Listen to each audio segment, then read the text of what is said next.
Los Angeles, the television and motion picture capital of the world, is of course one of the great centers of communication.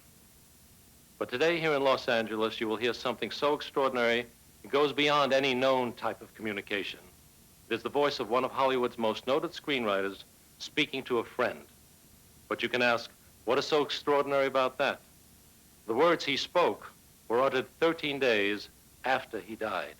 And Bart Ellis, the man he spoke to, is with us now. When did you first meet William Welch?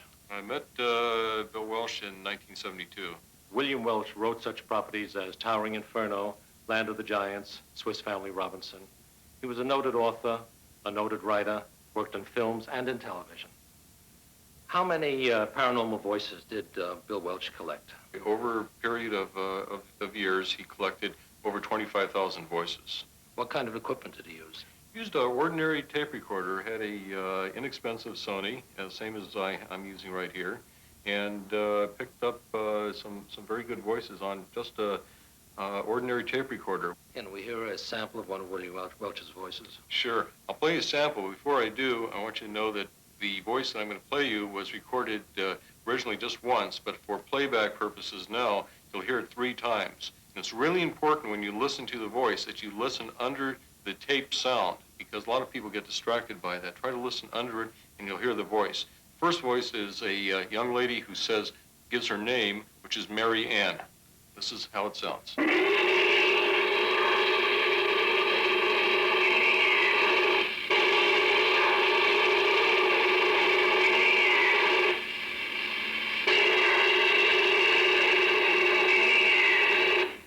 This tape was recorded, and it didn't even pass through the recording heads. When it was first heard, you hear a woman speaking in German saying, Lieben hören allen, which means the dear ones hear everything. And here it is.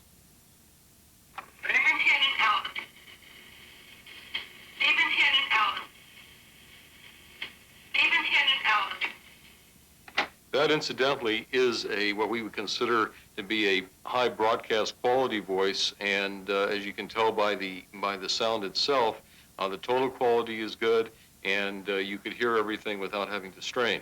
And whereas most of the voices that you receive are low amplitude whispers, this is an exceptionally good voice. And now will you tell us a little bit of what happened after Bill's death? Well, Bill and I had a pact that whoever died first would try to get on the other person's tape. Said, Bill, if you can give me some evidence on tape, I'll tell Kitty. Kitty is his wife.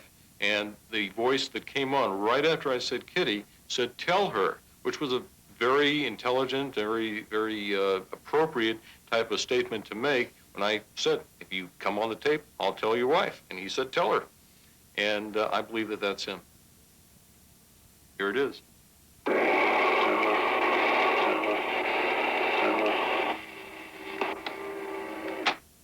But that is only part of the Bill Welch story.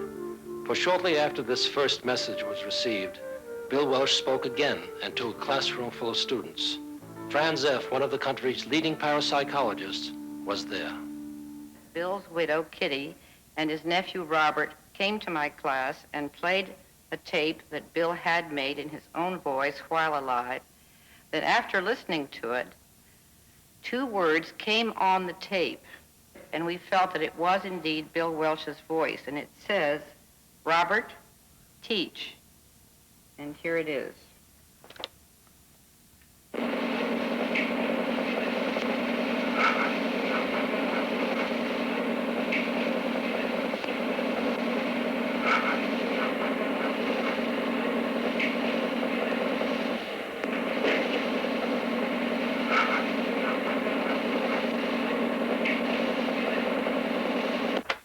Those words were played over 4 times with some syllables in between, but his wife, Kitty, and Robert felt very strongly that that was Bill's voice. I believe so, too. And the story continues. We're in Washington, D.C. with Kitty Welch, Bill Welch's widow. My sister and I taped, and I said, Bill, we had a great reception, and when I played back the tape, it said terrific, and all's fine. What does all this mean to you? It means to me that I know definitely from, not just from Bill's experiences, but from my own, that there is another dimension and that our separation is only temporary. And I enjoy living, but I am also looking forward to joining him again.